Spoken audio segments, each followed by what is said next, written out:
أيوه، تقدر تبدأ في مجال الدروب شيبينج بدون راس مال ومن غير ما يكون عندك بوابة دفع. مبدئيًا لو أنت مبتدئ في الدروب شيبينج وما تعرفش إيه هو الدروب شيبينج، هاسيب لك فيديو في الديسكريبشن يعرفك إيه هو الدروب شيبينج بالتفصيل. أما لو أنت حاولت تبدأ في الدروب شيبينج قبل كده وواجهتك مشاكل زي بوابة الدفع أو تكلفة الإعلانات العالية، في الفيديو ده هنحل المشاكل دي. مبدئيًا لو حبيت تبدأ في الدروب شيبينج غالبًا هتروح لبلاتفورم زي شوبيفاي مثلًا، هي أشهر حاجة في الموضوع ده. شوبيفاي هي اللي بتخلّيك تعمل store تبيع عليه. أولًا شوبيفاي مش free، شوبيفاي هياخد منك تقريبًا اشتراك شهري في حدود $32 مثلًا، فدي أول حاجة هتدفعها، اشتراك شوبيفاي. ثانيًا، تاني حاجة هتدفعها هي الdomain، لازم تشتري domain تربطه بالstore بتاعك، اللي هو link الstore بتاعك. تالت حاجة ودي الأهم هي بوابة الدفع. بوابة الدفع هي اللي بتخلّيك تقدر تستلم فلوس من الناس اللي هتشتري المنتجات بتاعتك، وهتضيف بوابة دفع زي مثلًا stripe أو shopify payment. وعلشان تضيف بوابة دفع فأنت لازم يكون عندك شركة، سواء شركة بريطانية أو أمريكية.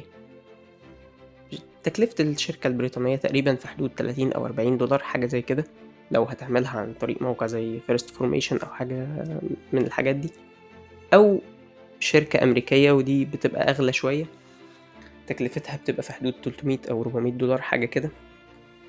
فدي تالت حاجة وأكتر حاجة مكلفة في الموضوع.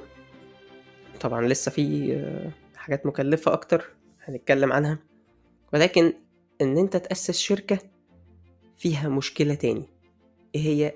إن أنت هتدفع ضرايب. أيوه، هتدفع ضرايب لو أنت عملت شركة بريطانية هتدفع ليها ضرايب، دي تعتبر تكلفة. وكمان علشان تدفع ضرايب أنت لازم تقدم إقرارات ضريبية مضبوطة، ودي حاجة لازم يكون عندك فيها خبرة، أو هتستعين بfreelancer. طبعًا ده هياخد تكلفة تاني زيادة، كل دي تعتبر تكلفة عليك علشان تبدأ في الdrop shipping وتعمل الstore بتاعك. غير ده كله، تخيل بقى إن أنت عدّيت من كل ده علشان تبيع منتجات على Shopify لازم تعمل إعلانات، لإن ما فيش حد هيشوفها لو ما عملتش إعلانات، هي مش هتبيع نفسها، ودي برضه من أكتر الحاجات المكلفة. طيب إيه بقى الحل السحري اللي هيحل كل المشاكل دي؟ هو مش حل سحري، هو بيحتاج وقت ومجهود، ولكن هيخلّيك أو هيحل لك كل المشاكل دي. وهو إيه؟ هو إننا هنبيع على موقع eBay. إيه بقى موقع eBay؟ أولًا موقع eBay free، يعني مش هتحتاج إن أنت تدفع اشتراك، تقدر تبدأ تبيع على eBay على طول من غير ما تدفع أي حاجة، دي أول ميزة فيه. تاني حاجة، مش هتحتاج تأسس شركة لأن أنت مش هتحتاج بوابة دفع، لأن هو في بوابة دفع خاصة بيه اللي هي eBay payment، فأنت مش محتاج بوابة دفع. نيجي بقى لأهم حاجة، أنت في شوبيفاي لازم تعمل إعلانات، لأن من غير إعلانات منتجاتك مش هتتباع، على عكس eBay أنت مش مضطر خالص تعمل إعلانات، لأن eBay حسب موقع SimilarWeb بيدخلوا أكتر من 600,000 زائر شهريًا، يخلّي المنتجات بتاعتك تتشاف وكمان تتباع من غير ما تعمل أي إعلانات خالص. طيب تعالَ نبُص كده سريعًا على الناس اللي بتعمل drop shipping على موقع eBay، وهل هم فعلًا ناجحين في ده؟ هل موقع eBay فعلًا ينفع إننا نشتغل عليه drop shipping ونعمل منه أرقام كويسة زي shopify والّا لأ؟ طيب أنا جِبت لكم شوية أمثلة لناس بتعمل drop shipping على eBay علشان نشوف هل فعلًا eBay drop shipping شغال، هل فعلًا الناس تقدر تعتمد على eBay كمصدر دخل رئيسي ينافس shopify أو يعدّيه كمان.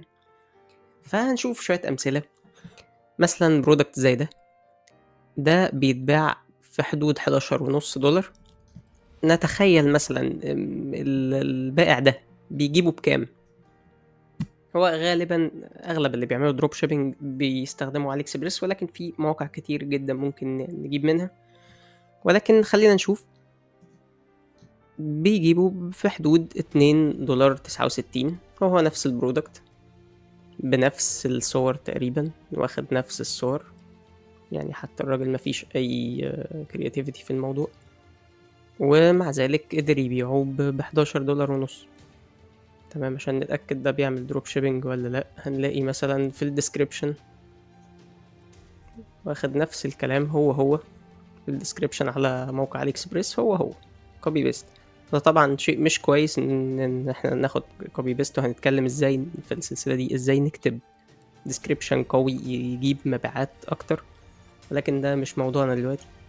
ولكن ده مثال لحد بيعمل دروب شيبينج على اي باي. نشوف مثلا مثال تاني.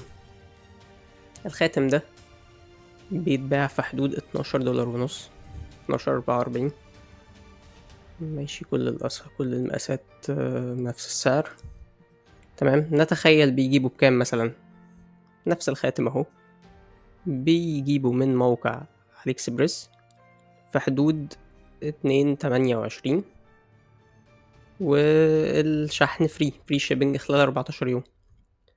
ده on orders over $5، يعني لو عمل اوردر اكتر من $5 هيبقى فري شيب، هيبقى فري في خلال 14 يوم. ولكن احنا هنتكلم برضو ازاي نعمل اوردرات توصل للمشتري بسرعة في أسرع وقت، وازاي برضو نختار المنتجات، مش أي حاجة وخلاص. ولكن ده هنكمله في باقي السلسلة. ده مثال. في مثال تاني، حاجة زي حظاظة كده بتتباع ب19.99، وعامل منها 167 اوردر. هنشوفه بيجيبها بكام مثلا. هي بالظبط نفس الشكل اهي، هي على موقع الإكسبريس ب3.86. تمام، فدي ناس فعلا قدرت إن هي تبيع منتجات وتحط هامش ربح كويس جدا للبيعة الواحدة. يعني ده في حدود $20 وده في حدود أقل من $4، فهو حاطط هامش ربح كويس للبيعة الواحدة، وقدر يبيع منه 167 سوري 167 اوردر.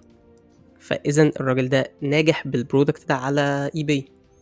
ممكن نشوف مثلا الستور بتاع الناس اللي بتعمل دروب شيبينج، هل هم فعلا ناجحين؟ هل قدروا يعملوا مبيعات كتير؟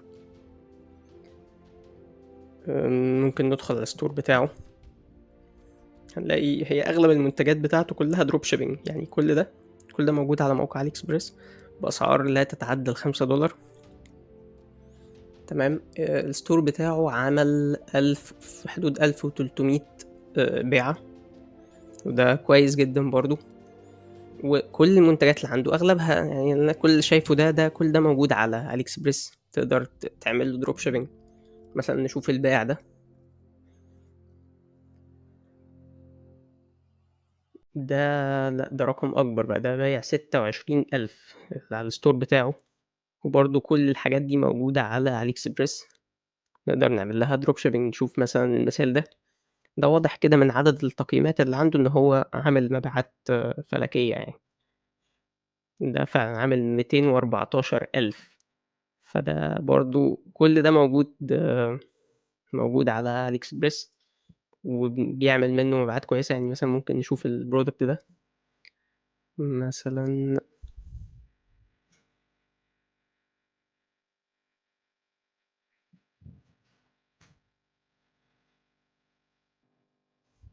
اهو، نفس الخاتم، دي مقاسات نفس الخاتم تقريبا، بيتباع $4، 24 سنت. هو بيبيعه في حدود 11، برضه هامش ربح كويس، عامل منه 324 بيعة، فده شيء كويس. وبس كده، ده كان فيديو النهاردة. حاولت أوصل لك قد إيه إي باي فعلا فرصة كويسة إن أنت تعمل منه أرباح زي Shopify وأكتر كمان من غير كل المعوقات اللي اتكلمنا عليها دي، وتقدر تبدأ for free مجانًا من غير رأس مال ولا شركة ولا أي حاجة من الكلام ده.